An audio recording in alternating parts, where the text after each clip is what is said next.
What is one word you would use to describe Jane? One word to describe Jane. One word to describe Jane. What is one word you would use to describe Jane? Do you have one word to describe Jane? And I'll let you think about it for a moment. Just think of the best word to describe Jane.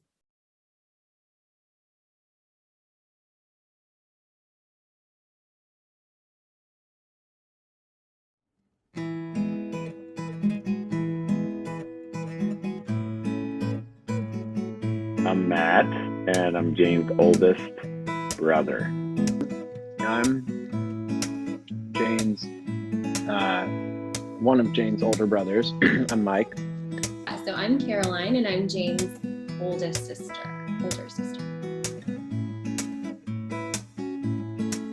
My dad worked a ton. He worked in the traditional Wall Street setting where he was gone on the train at 6 a.m., home on the train at 8. So I did a lot of entertaining and playing, and so I would say that was more of our relationship. It wasn't so much like, I'm your big brother, I'm gonna beat you up, or I'm gonna, or even I'm gonna tell you what to do, but it was more like, hey, we have to play together and figure this out. I don't know if my mom had two cribs in the room or two, I don't know, maybe it was two cribs. Maybe Jane had a crib and I had a bed, but I just remember that was our room, and we put on pink tutus and ballerina costumes, and we were jumping around and just having so much fun. So I don't know, I just always remember Jane being next to me, for a long time. Even as a young kid, it was kind of like she took care of Caroline on a lot of things, which is a funny dynamic that they have. And then so Jane sort of looks after Caroline and looks after Will and Anne. Yeah, I'm her only younger brother. I am Anne, and I am Jane's little sister.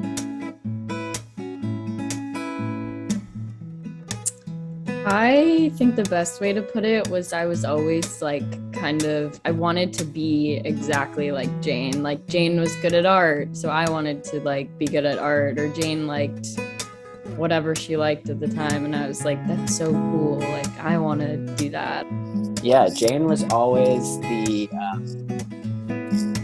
person that was ahead of the group. She was tying people's shoes when they the young in preschool basically. So she is definitely far and ahead of her peers. Definitely driven and hardworking, but also like to have fun.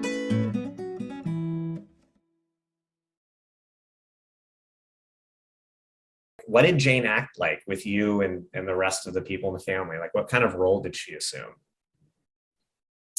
I think her role to me and Will was a little bit different than to other people in the family.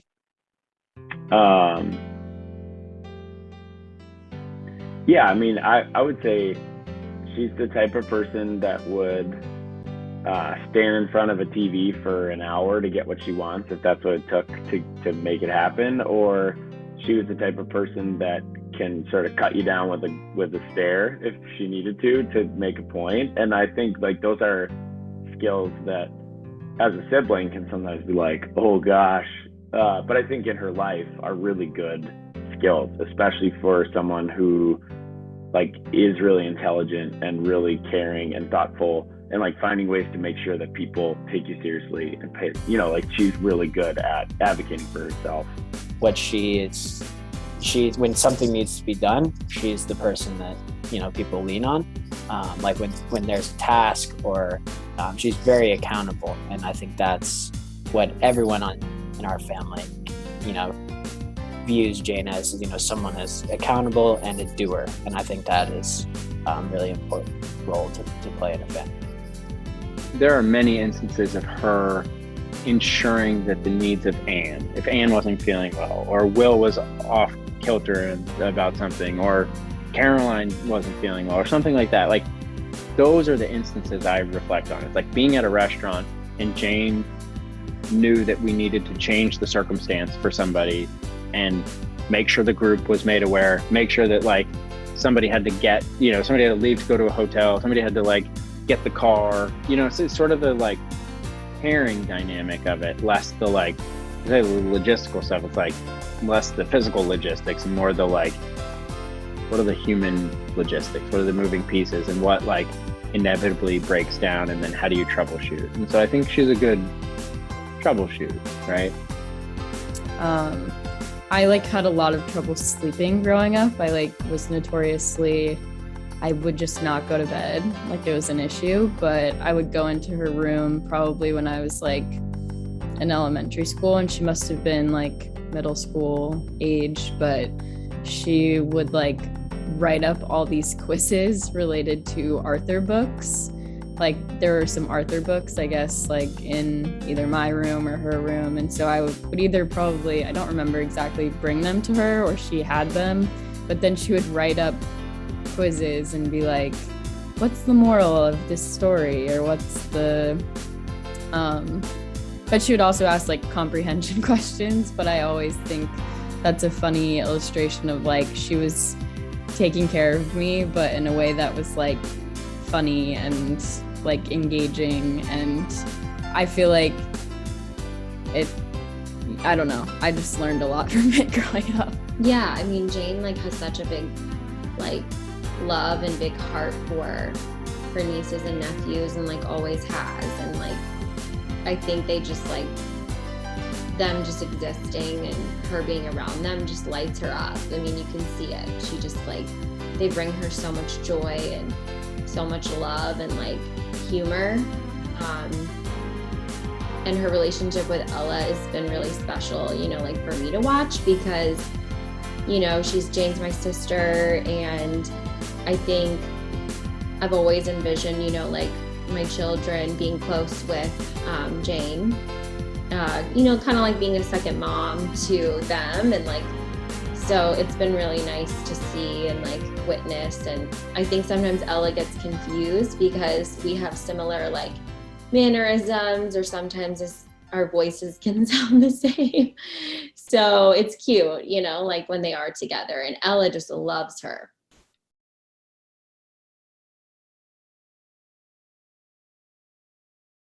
What's your favorite memory of Jane? Yeah, good one. Well, I mean, I'll just say recent. So I have two boys, Billy and Wes, Jane's nephews, who, they've gone through the whole thing. Like it was Paw Patrol, and then it was this, and it was Bob the, like they go through the phases of the different characters or whatever that they like. But they had a phase where they really got into Pokemon, and Jane handcrafted Pokemon cards for them, basically with their names on them. Colorful Charmander for Wes, Pikachu for Billy, and mailed them to them, and so they were here. And the pictures themselves are what they are. I mean, that's not really what kind of resonated with me. It was more like, so many people are good on the surface with kids, like where they can be like, hey, and connect with them like face to face and make fun and whatever, but like can't get on that deeper level and really like find a way to connect and make an impact, like a wholesome, long lasting impact. And I just think like it was a sign that she wasn't just trying to, make them smile like in a cheap way, but really try to be like, this is what they're into. I'm going to do something a little deeper. And then she'd mention it to him on the phone. Like it was just a really cool way of connecting with them beyond just like surface basics. And it's really hard because we live far away. She doesn't get to see them. So it was like a cool way of her trying to connect, I think, to me in some ways, which is cool, but also to my kids, because it's hard. And yeah. So Jane was always taking Ella for like little trips out when we were with my mom this past, I don't even know what month it is, but whenever we were there. And she'd always take her for little trips, to like get a donut, or they'd go to the library, and like Ella just like talks about it still. Like I just took her to the library and she said, Auntie Jane, train? Because there was a train at the library in Indiana. And I said, no train at, the one in Palo Alto, and Auntie Jane's in Seattle. but Ella just like remembered it because Jane took her, often. Years ago, when I was in middle school, and so I must have been in 7th grade, and she was a senior in high school, but she had her license, and I don't know whose idea it was, but we would go to this hip hop class together at the JCC. So she would pick me up from school, and we'd drive and listen to like all her cool music, and then drive to the JCC and go to a hip hop class, which both of us were like, we're not hip hop dancers, obviously, but it was just like a fun, and it wasn't even like the class itself all the time, but just like the ritual of it, I think, together and having that time. And then I remember it being right before she went to college, but we also were in that weird age gap of like, looking back, it's like, who wants to like go to a hip hop class with their like 13-year-old sister? But it was fun. And Jane graduated from IU, and then I was going to IU as a freshman, and it was the summer, and Jane drove me down to Bloomington to walk me around the campus of where my classes would be, and just kind of show me, her favorite places. And it was like, as a incoming freshman, I was going to this huge school. It kind of, gave me a sense of like, wow, she would take the time to do, walk me around to my classes to make me feel comfortable for when I go in the fall. It was just, a memory that I'll always have. Like, this is super reliable, super, nice thing for someone to do is, help my anxiety around going to college. As like Matt, as the older sibling, your role is often like, I've charted this course. I'm going to help you with the unknown. And the unknown to me, and certainly Lucy, was like, what is our life in San Francisco going to be? What is San Francisco like in the first place? Like, this is a different city. This is a different dynamic. And so certainly the first weekend, but the first couple of weeks of us being there, she played that role in like a really motivating way, right? Like, she was like, she had charted her life. She had found this like beautiful area that was like full of type A people, and she was teaching at this point, but she was proud, and rightly so, and I was proud, and I got to like spectate her sort of existing in the city that was hers before it was like ours. And she was inviting of that, while also like the energy she had on her that those first few months was really like, welcome and watch how great this is.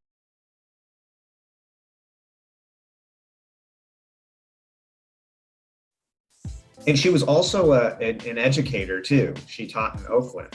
Yeah. And what kind of stories would Jane share with you when she was teaching?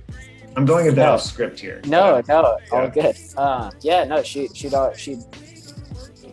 was, I think, in college at the time, and probably, not partying or doing, school or whatever.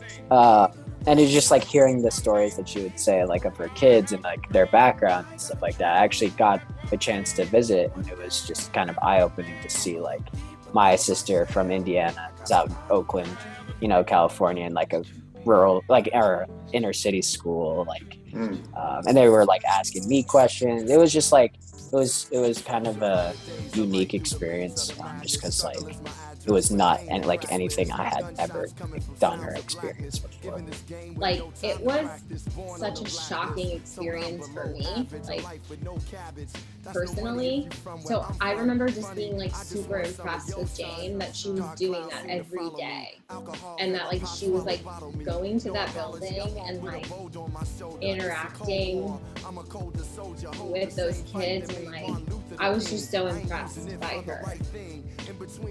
For Jane, it was even some special ed work that she did where people were, dealing with learning challenges and all sorts of things. So I think what I admire about Jane in all of it, because I know how hard it is, literally I did it, is she never looked down. Like, she never said like, I'm here to save somebody, or I'm here to solve she was literally just advocating and advocating and advocating and advocating and fighting and fighting and fighting to get the best and give the best to these kids, and that is exhausting, one, but also two is like a really hard cross to bear. Like it's exhausting work and it feels selfless, but she did it, and she always never made it feel like it was about her, which is easy to do when you're doing that kind of work, to make it like, well, I did all this cool stuff. It was more like, this is what these kids need, and so I really admire that about her.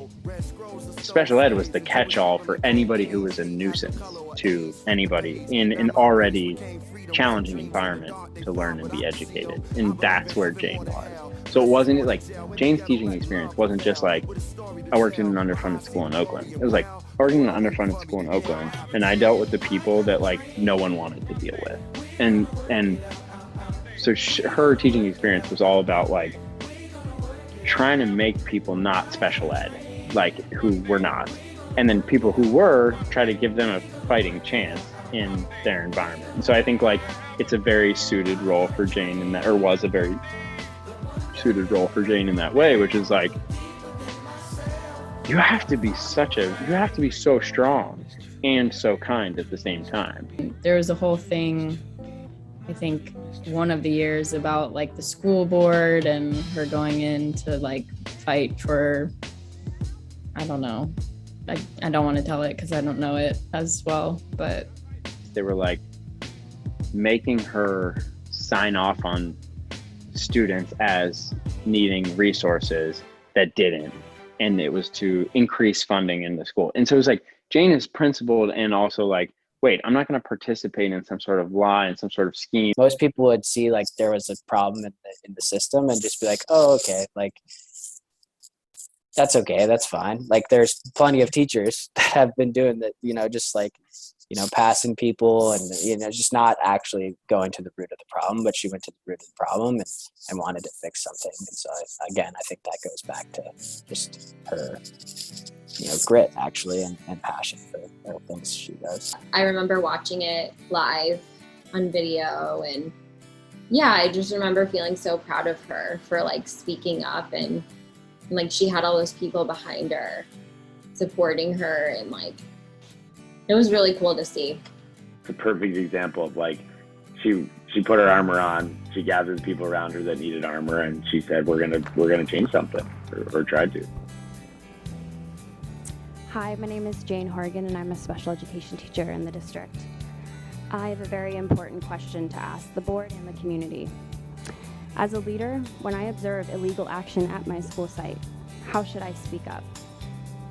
When I spoke up about the blatant illegal IEP practices affecting Bret Hart's special education program, the administration retaliated against me. They did this by denying me access to IEP meetings. Keep in mind, I've already attended 80 IEP meetings this school year, more than any other administrator at my site. They also changed my role, and they also transferred me to a new school site. This retaliation has affected the ability of students with exceptional needs to receive appropriate services, as well as the teachers that I've coached. Because of what the administration has done to me, teachers fear consequences for voicing their concerns. At every meeting, many teachers are shut down and silenced by the administration. This culture is destroying the community at Bret Harte. Given that 29% of the student population at Bret Harte is special ed, the recent actions by administration at Bret Harte is directly adverse to the interests of the entire school. I am here to seek a collaborative solution. In order to remedy the situation, I request the following from the board. 1, please allow me to get back to work and continue representing my department and leading them. 2, take action to ensure students with IEPs are getting the appropriate services. And 3, set an example of leadership that encourages teachers to speak up. We have an opportunity right now to improve outcomes for students, and we also have an opportunity right now to keep good teachers in Oakland. Thank you.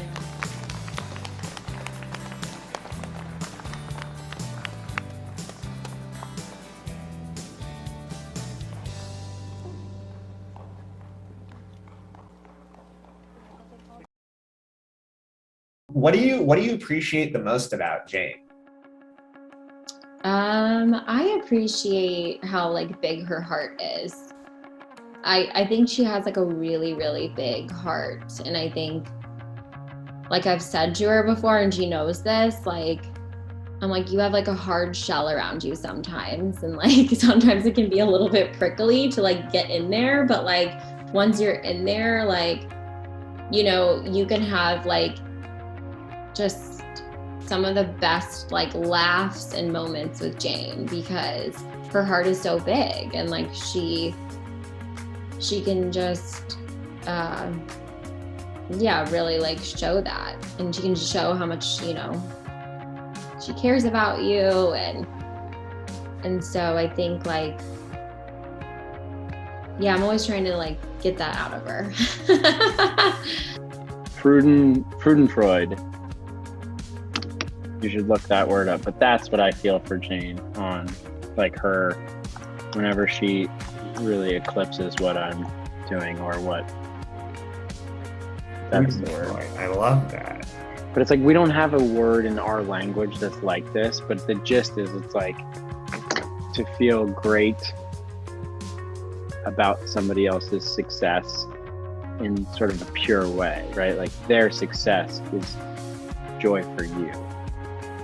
It's funny, like, you know, she was always the one like, you know, roughing me around, and like, you know, everyone always hears, oh, you have two older brothers, they must have beat you up a lot. Like Jane was the one beating me up. Like, and I think like, and she, you know, she is very, very aggressive in terms, every sport she played, she would, you know, go all in, and any, you know, even dance and stuff like that, she was super like intense about it.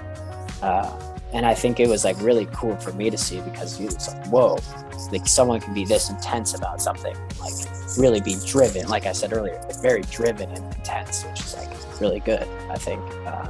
And again, laid the groundwork for me in terms of like, oh, that's what you do when you play a sport, or that's what you do when you take a new class or go to college. So I think a lot of things, but now probably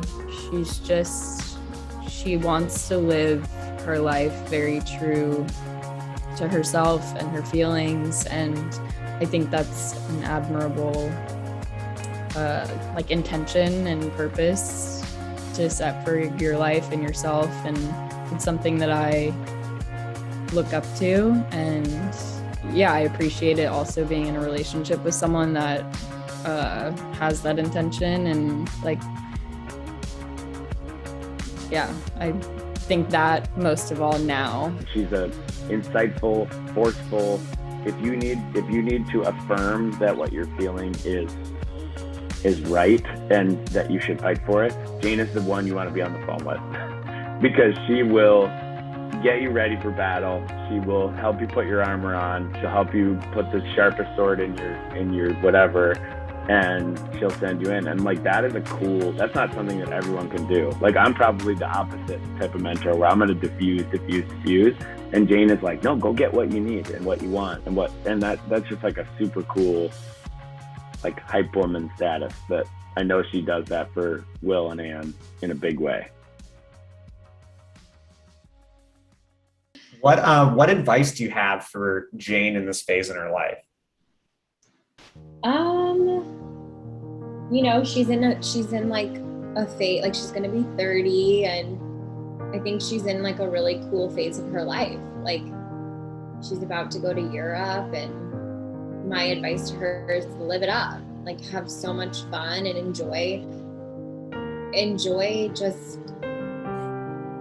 you know, like when you have children, your life becomes very scheduled, and like you don't have as much free time. So I think, you know, it's like, go out and see the world and enjoy it and have fun. In your 30s, right, things are going to start to be less fresh and new, right? You're going to settle into routines, you're going to settle into careers, people are going to really start leaning on you for like adult stuff. It's not like, oh, I can be the fun trip person on the weekends, or it's like, okay, I'm responsible for lots of people at work, or I'm responsible for lots of people in my house. And I would just say, like, find a group of people to be around, to lean on, who can sort of A, support you, and B, remind you of like what this thing is all about. Comparing yourself to other people is a trap, and it happens with successful type A, get shit done kind of people. And so my advice to her is like, how do you do that where your work, the same way like with everything that mattered, increasing graduation rates or like getting one student to like push through the system, it's like that by itself mattered. Now, as you approach this different world that's got all these people like me and like Jane in it that are trying to like win and get ahead, how do you do you without living in comparison, living in like, I should be here by this time. Hey, I should be doing this versus that. I think one of the main things that I've learned this past year is like, there's going to be hard times and there's going to be things people say to you and or in work, in, you know, in family, and just like before responding, take 3 deep breaths, and like that'll just change. Like it's changed my life in terms of how I react to people. Just keep living.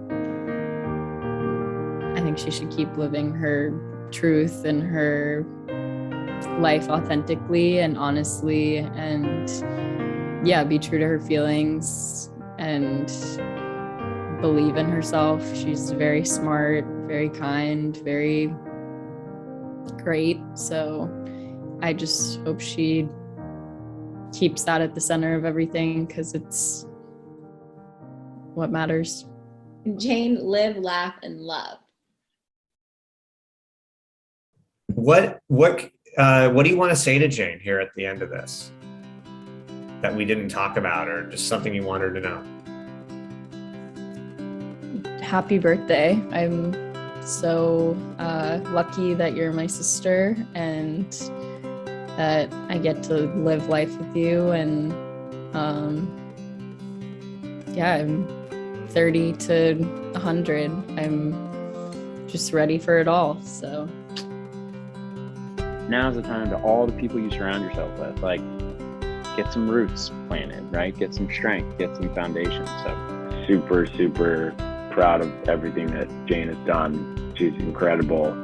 30 years of life, but like 60 years worth of accomplishments and like awesomeness. And like personally, on a personal side, I would love the next 30 for her to involve a closer relationship with me, and that's not on her, that's on me and her to do that together. But I think like both of us are doing awesome things, and I think it's an awesome time of life for both of us to get to know each other more and grow differently. So, but yeah, happy birthday, Jane. Love you. Happy birthday. I love you, and I'm so excited for this next like decade of your life. It's going to be amazing, and I can't wait to just watch you laugh. What is it? Live, laugh, love. Live, laugh, love. No, I just gotta love her, and happy 30th birthday. I'll be turning 30 next, so I know that going along with Steve, but show me the way. Well, here's what I want to say, Jane. This has been pretty hard to not tell you about. Been working on this since May. I'm surprised no one in your family told you. There's 5 people, 5 siblings who could have told you about what's going on. And I just want you to know that it's been awesome to meet everybody in your family and to really get to know you through the people that really love you and the people who really care about you. And I'm just honored to be here on your birthday, to celebrate with you, to be surrounded by your family members right now. And I want you to know how much I appreciate you and how much your family appreciates you. And I want you to know that you are seen and you are loved, and I love you.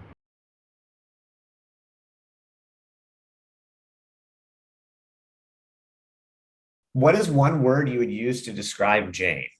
One word to describe Jane. One word to describe Jane. What is one word you would use to describe Jane? You have one word to describe Jane, and I'll let you think about it for a moment. Just think of the best word to describe Jane.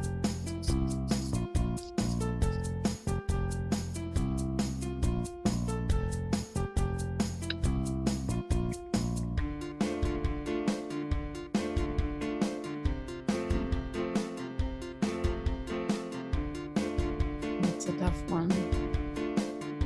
I'm trying to think of a good word that describes somebody who. Okay, I think this is the word I'm looking for, and I hope has a positive connotation. I would say Jane is fierce, and like I don't misconstrue context that fierce is negative. I think mentor. I was gonna say authentic. You like the word mentor? I do. I think Will said intense, and she put one of those haha emojis or something. You know, like when you can haha text message.